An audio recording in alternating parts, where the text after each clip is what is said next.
தானியங்களோட இயற்கை சத்தும் சுவையும் மாறாம மாவு அரைக்க பெஸ்ட் ஆனது அல்ட்ராவின் பேட்டன்டட் கோனிக்கல் ஸ்டோன்கள் மட்டும்தான். அல்ட்ரா என்றால் ஆரோக்கியம். ஒரு மகிழ்ச்சியான செய்தி. இதயம் நல்லெண்ணெயின் விலை லிட்டருக்கு ரூபாய் 105 குறைஞ்சிருக்கு. செப்டம்பர் 2023ல 1 லிட்டர் இதயம் நல்லெண்ணெயின் அதிகபட்ச விலை ரூபாய் 503. ஆனா இப்ப 1 லிட்டர் இதயம் நல்லெண்ணெயின் விலை ரூபாய் 398 மட்டும்தான் தமிழ்நாட்டுல. அப்ப இனிமே எல்லாரும் இதயம் நல்லெண்ணெய் வாங்கலாம் இல்ல? குமரிக்கடல் பகுதிகளை ஒட்டி நிலவும் வளிமண்டல கீழடுக்கு சுழற்சி காரணமாக கனமழைக்கு வாய்ப்புள்ளதாக சென்னை வானிலை ஆய்வு மைய தென்மண்டல இயக்குநர் ப. செந்தாமரை கண்ணன் கூறியுள்ளார். கடந்த 24 மணி நேரத்தில் தமிழகம், புதுவை மற்றும் காரைக்கால் பகுதிகளில் பெரும்பாலான இடங்களில் மழை பெய்துள்ளது. 4 இடங்களில் மிக கனமழையும் 26 இடங்களில் கனமழையும் பதிவாகியுள்ளது. அதிகபட்சமாக கள்ளக்குறிச்சி மாவட்டம் தியாகதுர்கத்தில் 16 சென்டிமீட்டர் மழை பதிவாகியுள்ளது.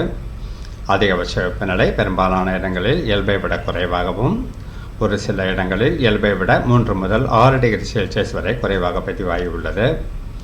குமரி கடல் பகுதிகளை ஒட்டி நிலவும் வளிமண்டல சுழற்சிகளின் காரணமாக தமிழகம், புதுவை மற்றும் காரைக்கால் பகுதிகளில் அடுத்த 24 மணி நேரத்திற்கு ஒரு சில இடங்களில் இடைமின்னலுடன் கூடிய லேசானது முதல் மிதமான வரை மழைக்கு வாய்ப்புள்ளது. நீலகிரி, ஈரோடு, கோவை மாவட்ட மலைப்பகுதிகள், திண்டுக்கல், தேனி உள்ளிட்ட மேற்கு தொடர்ச்சி மலையின் வடப்பகுதிகளில் ஓரிரு இடங்களில் கனமழைக்கு வாய்ப்புள்ளது.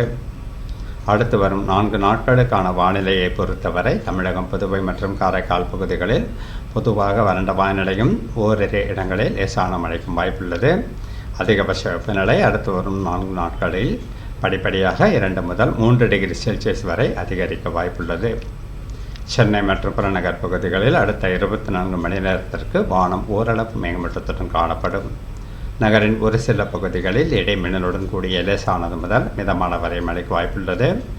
மீனவர்களுக்கான எச்சரிக்கையை பொறுத்தவரை அடுத்த 24 மணி நேரத்திற்கு தென் தமிழக கடலோரப் பகுதிகள், மன்னார் வளைகுடா பகுதிகள், குமரிக்கடல் பகுதிகள், தெற்கு கேரள கடலோரப் பகுதிகள், லட்சத்தீவு மற்றும் மாலத்தீவு கடல் பகுதிகளிலும், நாளை 13ஆம் தேதி அன்று லட்சத்தீவு மற்றும் மாலத்தீவு கடல் பகுதிகள் மற்றும் தென்கிழக்கு அரபிக்கடல் பகுதிகளிலும் சூறாவளி காற்று வீச வாய்ப்புள்ளதால் அடுத்த 2 நாட்களுக்கு மீனவர்கள் இப்பகுதிகளுக்கு செல்ல வேண்டாம் என்று அறிவுறுத்தப்படுகிறார்கள்.